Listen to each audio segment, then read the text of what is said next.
বিসমিল্লাহির রহমানির রহিম।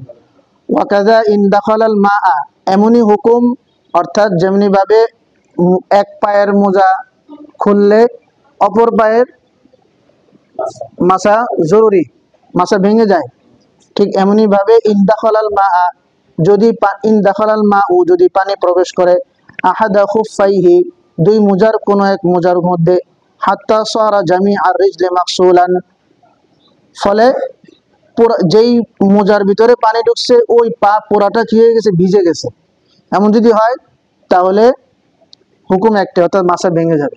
মাসা কি হয়ে যাবে? ভেঙে যাবে। মাসা ভঙ্গে হওয়ার আরেকটা কারণ ওয়া মুদিউল মুদ্দাতি, মাসা করার যে সময়সীমা ছিল ওই সময়সীমা শেষ হয়ে যাওয়া। সময়সীমা কি হয়ে যাওয়া?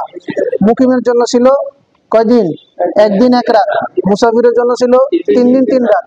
এই 3 দিন 3 রাত আর একদিন এক রাত শেষ হয়ে গেলে মোজা যদি পরাও থাকে তবুও কি হয়ে যাবে?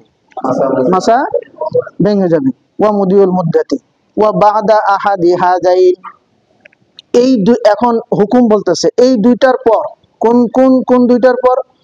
মুদ্দত শেষ হয়ে যাওয়ার পর আর দুই পায়ের কোনো এক মোজা খুলে যাওয়ার পর করণীয় কি? পুরা উজু করতে হবে নাকি পা ধুইলেই চলবে? এই হুকুম।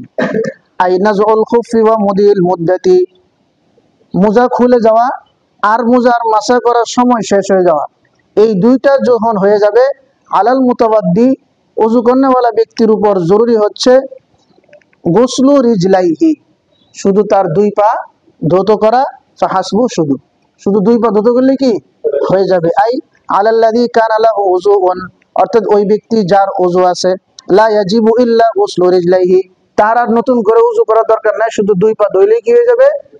যথেষ্ট হয়ে যাবে। আই লা ইয়াজিবু গুসলু বাকিয়াতুল আ'দাই, বাকি অঙ্গগুলো হাত, মাথা, মাসা করা, হাত ধোয়া, চেহারা ধোয়া, এগুলো করার কি নাই, কোনো প্রয়োজন নাই।